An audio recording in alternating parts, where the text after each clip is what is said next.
Run It Studios is the home of the Run Radio podcast and runradio.net, a podcast and station about the relentless, resilient, and innovative types, inspiring strides in life, business, and beyond.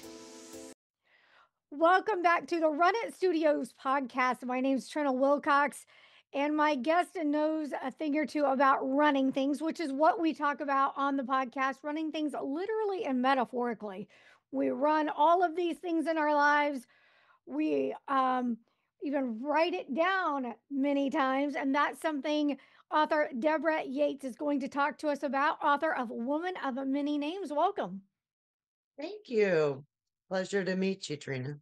It's a pleasure to meet you. Tell me a little bit about what sparked the idea to write this book. It never sparked as a book in my mind's eye, anyways. I was going through a real hard time in life and didn't have a whole lot to do, and I'm sitting at the beach in St. Petersburg, Florida, on the beach and trying to figure out what I'm going to do with the rest of my life. I'd been married for 27 years, and my husband traded me in for a younger model. So um through that process, it just kind of broke me down, and I just didn't know what to do with my life at all. I had to walk away from my business of 18 years. I'm by trade a landscape design artist and installation person, and I just wasn't safe there anymore. She was not very nice and threatening to kill me, so I ran away, so to speak. Just made myself safe. So I knew about my grandmother Nani and quite a bit. Probably me and my family, at my end of the family, more than anybody else, because I was the only one that was interested in our Native American heritage. And so my grandfather, just told me everything. And then when I would, want go see him again, I go, "Oh, tell me the story of Nani again. Please tell me the stories of Nani." And he would sit down and tell me stories and more stories, sometimes the same stories, but I didn't care. I just loved hearing him, speak about it. So I'm thinking, well, life's short, who knows what I'll, remember in 15 years or 20 years. So I decided to write it down, the stories that he told me and his brothers and sisters told me as well. I didn't research anything about her historically. I didn't really realize that she was famous, famous. I thought she was just famous to the Cherokee. I didn't know that, people knew about my grandmother. So, anyways, when I was finished with it, I gave it to my girlfriend because I hand wrote everything. And because I'm not computer savvy and I could use a typewriter, but who carries around a typewriter? And she handed it back to me, my writings back to me on a disc, and the tears start to come. And I grabbed her hand. I said, "Oh, honey, what's wrong? What's wrong?" She goes, "Deborah, I've always been the one that was going to write the book, but it's you." And I went, "It's me." And she goes, "This needs to be a book. People need to hear these stories." I said, "Well, I'm going to have to think about that." I said, I don't know how to write a book." She goes, "Just sit down and start writing, Deborah. Just expound on what you've already done here." And so I got a computer and started researching and, compiled everything that I could, and, chronologically in what I had written. And that's how Woman of Many Names became Woman of Many Names. And then I found my publicist, Bruce, and things just started clicking from there. And I've been doing this since 2016. And I'm just tickled to death to be able to talk about somebody that is historically means a lot and is very relevant today as she was back in the 17 and 1800s. She's still relevant. Her thought processes, her ideas, were about survival. Yeah. And about peace and how we need to love each other. My grandmother walked the red path to war. And then through those experiences, she knew she needed to be a peacekeeper, and her uncles were the chiefs of in Cherokee tribe. One was out of Kula Kula, who was the peace chief, and the war chief was Oconostella. And they had been schooling her throughout her whole life because her birth had been foretold in our prophecies. And they said that there'd be a girl child born of the Wolf Clan that would rise to lead her people to greatness. That was the prophecy that had been handed down for, many generations. So, at what point did you realize that she wasn't just a big deal to the family, but a big deal to everyone around her? In the researching of that book, I knew that there was one little sentence in my history book Uh huh. about Nanyahi and dragging canoe. And you know, that's really kind of hard to pinpoint, but really mostly after I started writing, and then I found out there was a association of the descendants of Nancy Ward, and it had about 500 members, and I've got probably Nanyahi living has 40,000 descendants alive, and that's, probably doubles every 10, 15, 20 years. And I know it's a lot more than that. That's just registered Native American Cherokees. I am part of the Western Band, and even though she was lived her whole life in the Tennessee, like between Chattanooga and Knoxville Yeah. on the slant. Um, yeah, so yeah, it wasn't amazing to realize that there was that much information out there. So I bought every book I could get my hands on that even had a sentence or a paragraph about her. And I read everything that I could find on the computer and, so on and so forth. I mean, I could still do more as well. And if I ever get around to finishing the other part of it, um, I will have to go back to you know, You'll uh, have to go back to where? I'm sorry, it cut out. Monticello. Okay. It's where President Jefferson is buried and his library and so forth is. And she's there. I mean, she's referenced at least 6 times that I was able to find while I was there. And unfortunately, I had to go on to Boston from there. So I didn't get to stay as long as I wanted. So I need to go back there with all of the names. All There's so many Sure. names and titles that she's listed under, and that's how the book, got its name. Was Mhm. I was talking to a friend. I said, "Man, that woman has so many names." I said, "She had more names than what I did." And so that's how. And then I went, "A woman of many names." Yeah, bingo. Yeah. That's the title. So, yeah, it's amazing what you can find if you look hard enough. Daniel Boone referenced her. I believe the only woman he ever referenced besides Rebecca and his children, female children, was my grandmother. And he said she was the most handsome woman he ever saw. Uh-huh. And the Cherokee people called him Wide Mouth Oh. because this crazy man would go through the mountains singing at the top of his lungs. Well, they thought he was touched. I mean, who goes through enemy territory singing at the top of their lungs? Danny Boone. So, anyways, they called him White Mouth. They thought he was touched, so they left him alone. It didn't bother him. And so she knew of Daniel Boone long before she ever negotiated the sale of Kentucky through Daniel Boone for the Transylvania Company. And she took money for their tribe and goods, and he took land. And unfortunately, right after America became America, they took the land away from Daniel Boone. They eminent domained it, and it made him really mad. And I don't blame him. It would have made me mad too. And so at that juncture, he got mad and he says, "I'm moving away."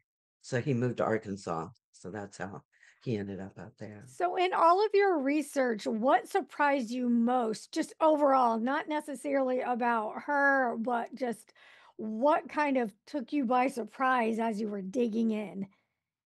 Well, I guess that, you have to realize that in the 1700s, white women, colonialists, colonists from whatever country you're from, we weren't really listened to that much. And that her counsel was sought out by Thomas Jefferson. So let's just use that example for and that he would parlay between Nancy Ward and George Washington. I thought that was kind of revolutionary for the time for people to listen to a woman. So I find that the most. When you're going through all this, I always have this fear that I'm missing something or I'm going to get it wrong. Were you ever nervous that you were misinterpreting any of the information or that you were going to mix something up? And Well, sure. I consulted a few attorneys because there is a danger of that, but Cherokee Nation hasn't come down on me, so I think I'm okay. Um, and the answer is yes. What's that big the Smithsonian uh called me and said Daniel Boone, I mean not Daniel Boone, but George Washington did not know Nancy Ward. I said, "Oh, how do you know that? How do you know that? My family's been saying for hundreds of years she did. How do you know that she didn't?" Mhm. Well, it's not documented anywhere. I said, "Well, how about this? The letter that she wrote to George Washington was found in the 1960s in Thomas Jefferson's desk. It had either he hid it in that desk or it got shoved back in behind the drawer, but they found this letter from Nancy to George Washington and trying to basically keep her lands. And because she was promised after her service to our country that her town of refuge, Chota, would be held forever in America for her family. And see, that's really what she was about. She was about peace, yes, but mostly she was about her family and her family having a place in this country forever.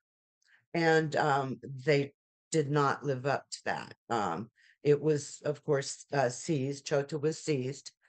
And however, recently, in the last, I think it was like 4 years ago, Chota was given back to the Eastern Band Cherokee, which is not where she would have ended up. Of course, her people were captured and taken off to the Oklahoma on the Trail of Tears. A lot of them, most of our family were voluntary evacuation. We removed ourselves Mm. because of, I believe, because of her prophecy. She had the gift of sight, and she just had a knowing about her that everybody knew that she was a seer. Mhm. She would paint the dots, Yeah. which means seer, and so our family, heeded her advice, once we seen what was coming, and a lot of them just like said, okay, we're out of here. And they went to mostly Texas and Arkansas. Mhm. Um, and then later, a lot of them did move up to where the rest of the family was in Oklahoma. Uh, and, you know, the Trail of Tears evoked so many emotions for people. And it was an extremely unfortunate and sad time in American history. There is nobody left alive that did this, of course.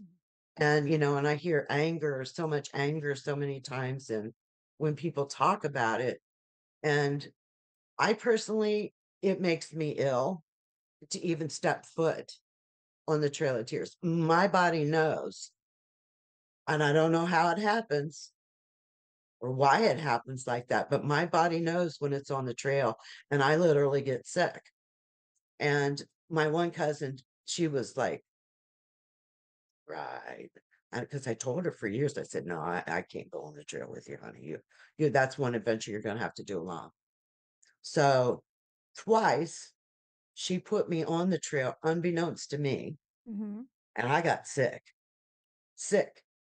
And the second time it happened, she went, oh my, she says, I'm so sorry. She says, I guess I kind of tricked you.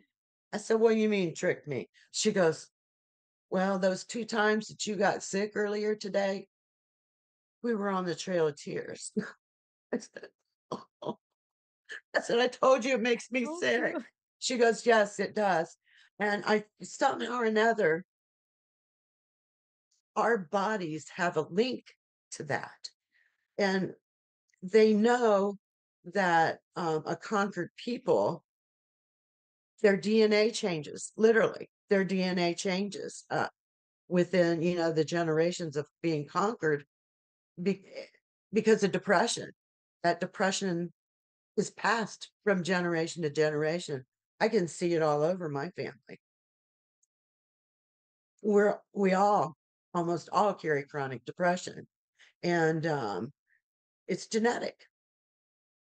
And I believe that's what happened to our people. And we fall into addiction very easily for that reason, and a few others. That alcohol was introduced so late in our culture. The Europeans and stuff, they've been drinking forever. We didn't drink.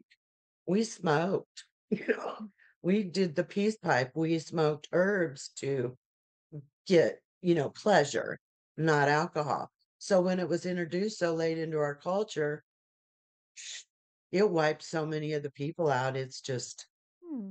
It's insane how many Native Americans of all tribes Yeah. died of drug addiction, alcohol addiction. Oh, that's sad. Have you heard from any of the other members of the Cherokee Nation that have read the book, and what's their feedback for you? I get the most wonderful feedback. Um, and they're on me to finish, the rest of her life. And yes, I believe that is important. But it's so well documented already. Mhm. And I wanted my book to be about my family, my grandmother, my grandfather, who is Kingfisher, not Bryant Ward. And Bryant was her, at least her second husband. And the um the relevance of that was I wanted him to have more acknowledgement in the history that played in Nancy Ward's life. So that's kind of how I set mine out. And I took it up to, of course, his death and her remarriage. And I thought that would be good enough. But they go, oh no, Deborah, nobody tells it like you do. That has And it to was, feel good. oh, it does, it does, it does. And I have actually had very, very little negative feedback. Um, that and I recognize that, you know, she is a controversial figure in, especially in the Eastern Band. I had a very bad experience there. I was ignorant to the division between the two tribes. Oh. And as a younger person, I think I was like in like mid 30s, I decided, well, I want to know, I want to join the Cherokee Nation. So we went on vacation and we went down to South Carolina or North Carolina. We went to Cherokee, North Carolina, and for a vacation and for me to get the paperwork to sign up and all that stuff. So I took my notes and what I had in and to the center where you sign up. And the lady looked at me and she says, "You're not welcome here." I said, what do you mean?" She goes, "Well, you're related to that traitor for starters. And not only that, but you don't belong here. You're a Western band." Ouch. And I was devastated.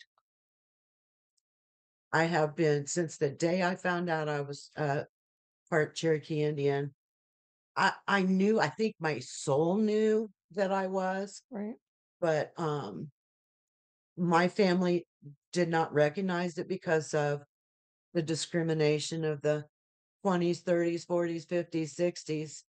You know, when my mother finally did confess to me after I told her about this dream I'd had like 3 or 4 times, and she goes, "Oh, damn it, you're Cherokee Indian. And don't you tell the soul. You'll be discriminated against. People don't like Indians." And I'm going, okay, well, not me, boy. I went to school. I told everybody because I'm proud of it. And I didn't care. If you want to discriminate against me, go ahead. And people will say, "Oh, them dirty Indians." And I'm going, how could you say such a thing? How could you talk like that about people in this day and age? We know better. We taught the Europeans how to bathe. We bathed every day. We weren't sinky people, and we were healthier. My family lived to be in their 80s, their 90s, unless they got killed in battle. But we were long-lived people. Mhm. And I believe part of that is because of our cleanliness. And we ate clean food. And, you know, drugs and alcohol, other than peyote or whatever, were not part of our culture.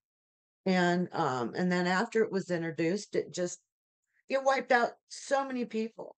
I mean, we lost minimum 12,000 Cherokee on the Trail of Tears alone, but we've lost way more than that to alcohol addiction, to drug addiction, to depression, to suicide. Unbeknownst, like, you see these things that the red hand across the face. Why do people like to kidnap Native American women? Why do they do? What would cause people to do such a thing? It still just blows my mind. But there's nothing I can do about it. There's nothing I can do about the Trail of Tears. So why be mad,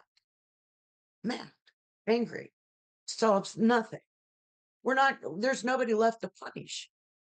And everybody's talking about reparations. Well, if they start throwing money at us, will I take it? Yeah. And I'll do good with it. So when you I were won't, at that center and she said that to you, you said you're leaving devastated. What did you know where to go next? yeah. We left. We had planned on staying the whole week in Cherokee at the hotel there, the casino. We went home and we went back to the hotel and checked out and went other places. I was just devastated. When I got home, took a box and I threw everything I had Native American in it, put it in the closet, and just didn't even think about it for over a decade. I still wore my beautiful necklace and, Mm. my ring here that was a ring that used to belong to Nancy that my grandfather had turned into a cuff when I was 12 and gave to me. And one night I was trying to figure out what to do with it. And I was just, kind of holding it in my hand and, moving it around. And what am I going to do with this, Lord? I have to do something with this ring.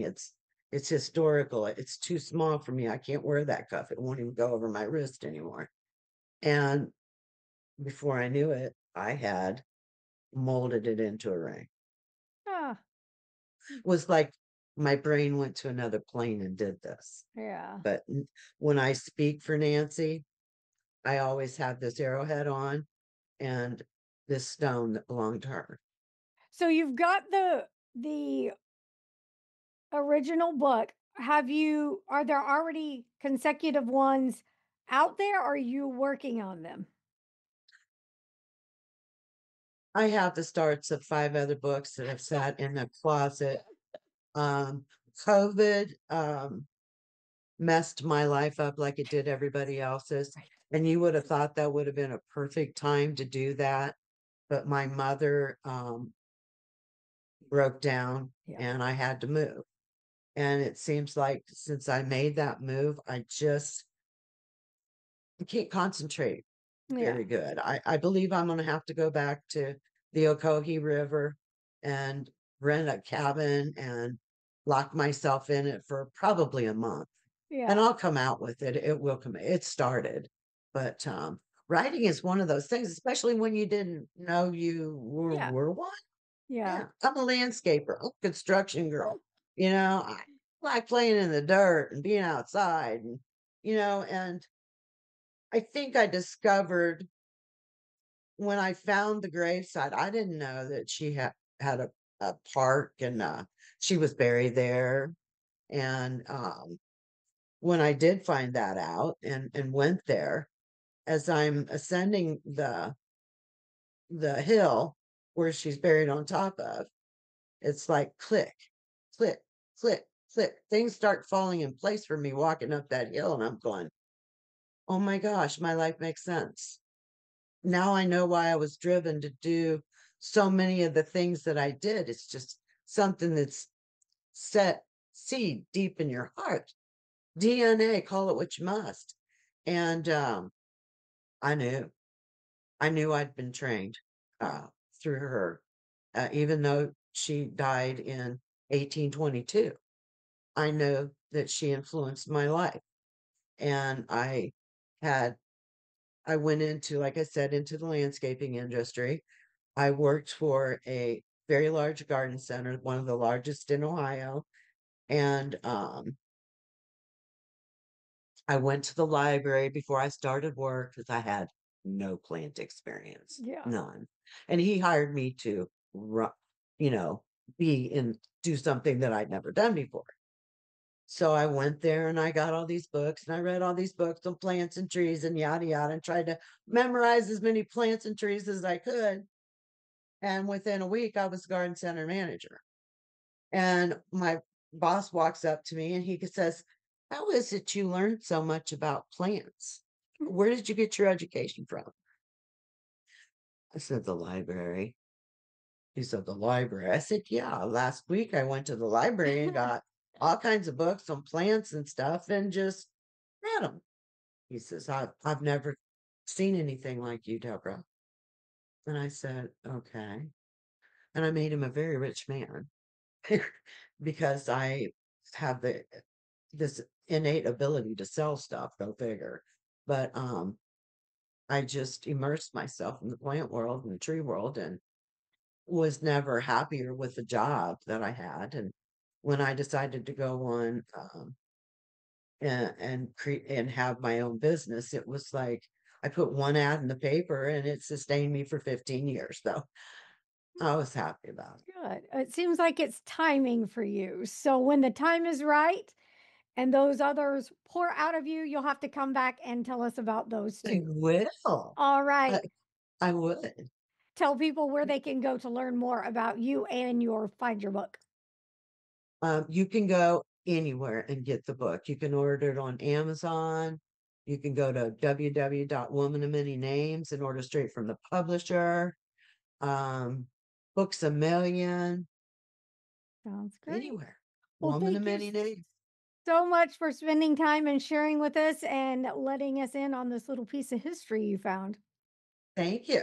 I appreciate it. She needs to be recognized, and the book's been turned into a screenplay, and it needs to Oh, be a movie or a miniseries or something. Um, Kids need somebody that existed and really, really did stuff. Um, Pocahontas, which would be another one of my relatives from my Nancy's father was a Powhatan. And but Nancy's significance meant more.